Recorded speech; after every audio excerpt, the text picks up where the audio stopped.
নমস্কার বন্ধুরা, মধুমিতা কিচেনে আপনাদের সবাইকে স্বাগত। আবারও চলে এলাম নতুন একটা রেসিপি নিয়ে। আজকে দেখো চিকেনের কাটলেট বানাবো। তার জন্য কিন্তু এখানে প্রথমে কিন্তু আমি এখানে একটা যে বোনলেস চিকেন থাকে ওই চিকেনগুলোই নিয়ে নিয়েছি। আর চিকেনগুলো দেখো ভালোভাবে ছোটো ছোটো করে টুকরো করে কেটে ভালো করে এটাকে কিন্তু সিদ্ধ করতে বসিয়ে দেব। একটু ভালোভাবে সিদ্ধ হয়ে গেলে এটাকে কিন্তু একটা পালির মধ্যে ছেঁকে নেব। তারপরে দেখো এখানে মাংসগুলো হাত দিয়ে ভালোভাবে একটুকু যাতে কাঁটা যাতে না থাকে সেইভাবে কাঁটাগুলো কিন্তু বের করে নেবো হাত দিয়ে। তাই জন্য দেখো হাত দিয়ে একটু ছোটো ছোটো করে টুকরো করে নিচ্ছি।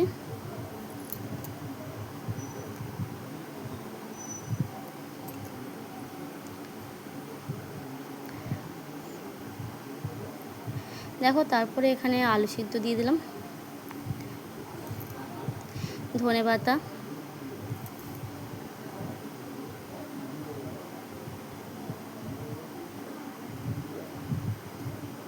তারপরে কুচনো পেঁয়াজ, ছোটো ছোটো করে কিন্তু পেঁয়াজগুলো কুচিয়ে নিতে হয়েছে।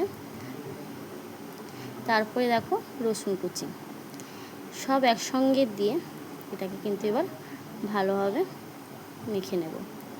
অবশ্যই নুন দেবে পরিমাণ মতন, নুনটা দিয়ে ভালোভাবে এখানে মেখে নিচ্ছি। আর একটু গোলমরিচের গুঁড়ো, আর এখানে বিস্কুটের যে গুঁড়া পাওয়া যায় ওই যে বিস্কুটের গুঁড়া, আর এখানে অল্প একটু কর্নফ্লাওয়ার।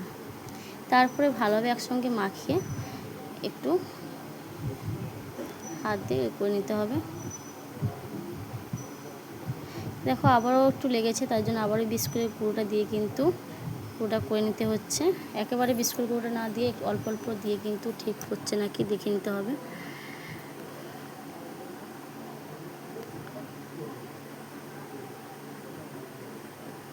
তারপর দেখো হাত দিয়ে হবে কিন্তু চ্যাপটা চ্যাপটা করে তোমরা যেমন পারো ডিজাইনটা তোমাদের মতন করে নিও। এইভাবে কিন্তু ডিজাইনটা করে নিলাম।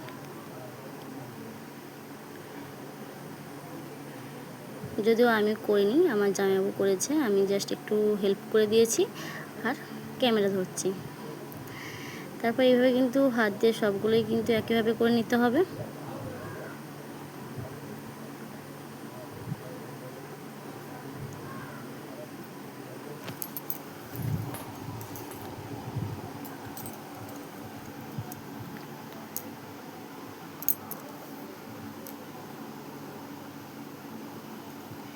এইভাবে দেখো সবগুলোই কিন্তু রেডি করা হয়ে গেছে।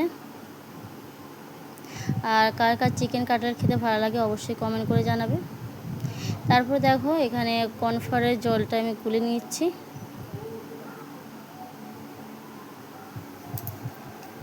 তারপরে এইভাবে একইভাবে কিন্তু বিস্কুটগুলোর মধ্যে একটু কোট করে তারপরে কিন্তু দেখো কর্নফ্লাওয়ার বাটারের মধ্যে চুবিয়ে আবারও কিন্তু বিস্কুটগুলোর মধ্যে কোট করে নিতে হবে।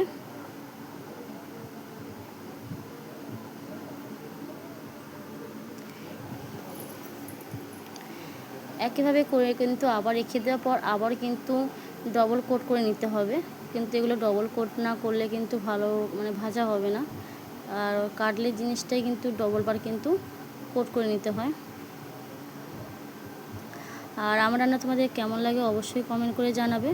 যদি ভালো লাগে অবশ্যই লাইক কমেন্ট সাবস্ক্রাইব করে বন্ধুরা পাশে থাকবে। দেখো এইভাবে কিন্তু সবগুলো করে নিয়েছে, আবারও কিন্তু দ্বিতীয়বার জন্য কোট করে নেওয়া হচ্ছে।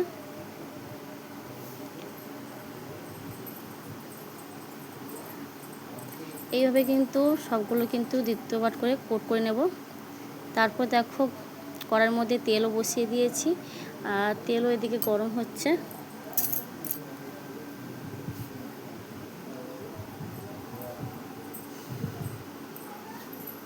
কারণ তেলটাকে প্রথমে ভালোভাবে গরম করে নিতে হবে, তারপরে কিন্তু গ্যাসের ফ্লেমটাকে কমিয়ে এটাকে কিন্তু ভেজে নিতে হবে। দেখো এইভাবে কিন্তু সবগুলোই রেডি করে নিয়েছি। তারপরে একে একে কিন্তু তেলের মধ্যে ছেড়ে এটাকে ভেজে নিতে হবে। অবশ্যই কিন্তু গ্যাসের ফ্লেমটাকে প্রথমে কিন্তু কমিয়ে নিতে হবে।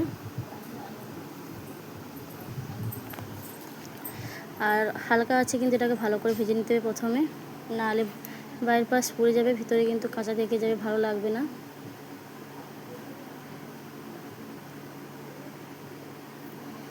দেখো এভাবে কিন্তু একে উল্টে পাল্টে কিন্তু ভালো করে এটাকে ভেজে নিতে হবে।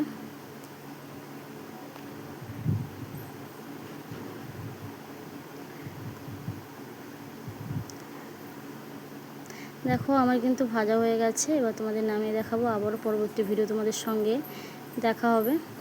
সবাই ভালো থেকো, সুস্থ থেকো। আর কেমন হলো আমার রান্নাটা অবশ্যই কমেন্ট করে জানাবে।